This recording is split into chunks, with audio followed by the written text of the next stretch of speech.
দর্শক আসসালামু আলাইকুম। দর্শক এসএনটিভির পক্ষ থেকে আপনাদেরকে ঈদুল আজহার শুভেচ্ছা, ঈদ মুবারক।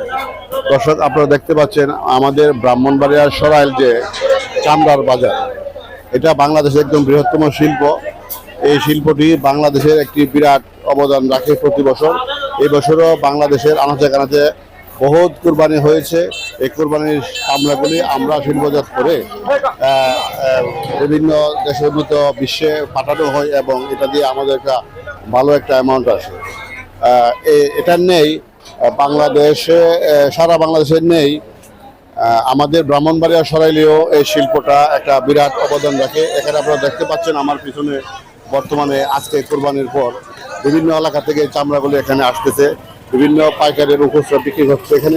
এখানে বিভিন্ন যারা ছোটোখাটো ব্যবসায়ীরা আছে এখানে ট্রাক ভরে, ব্যাঙ্গারি ভরে, রিক্সায় করে নিয়ে আসছে এবং যারা বড় বড় ধরনের ব্যাপারীরা আছে এখান থেকে তারা ক্রয় করতেছে এবং তারা একটা নির্ধারিত মূল্য তারা করে নিয়েছে।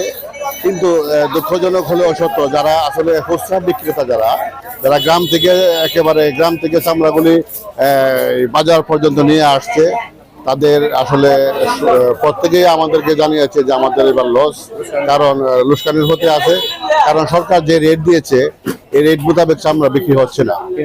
আমরা এখন পর্যন্ত যতটুকু জানতে পারছি সরকারি রেট মোতাবেকে কোনো চামড়া ব্যবসায়ী চামড়া কিনে না।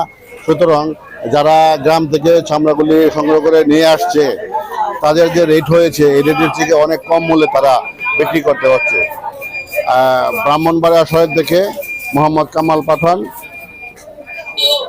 কত করে কিনতেছেন? 200, 250, 300 এমনি। গরু 200, 250, 300 এরকম না? আর মহিষের? মহিষের সামনে 800, 1200 মহিষেরটা তুলনামূলক একটু দাম বেশি। একটু বেশি। আমার সাথে বল না, না আমি বলবো না। আর এই দুইটা আইডিয়া নাই। আলের রেট তো এরা কইতেছে উল্টা পাল্টা, কিন্তু আসলে রেট নাই, অবস্থা খারাপ। গত বছরের তুলনায় কি বছর ভালো নাকি খারাপ? না ভালোই তো না, বেশি বেশি ভালো হবে না? না, না। গরুর দাম কেমন দেখতেছেন? গরুর দামও আপনার বেশি, কোরবানির আগে মনে করেন 40-45 টাকা। এখন যে অবস্থা দেখতেছি আর মহিষটা?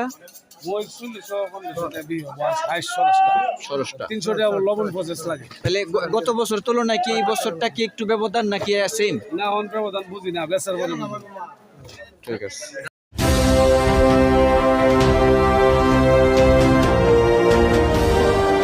আপনারা দেখছেন SNTV।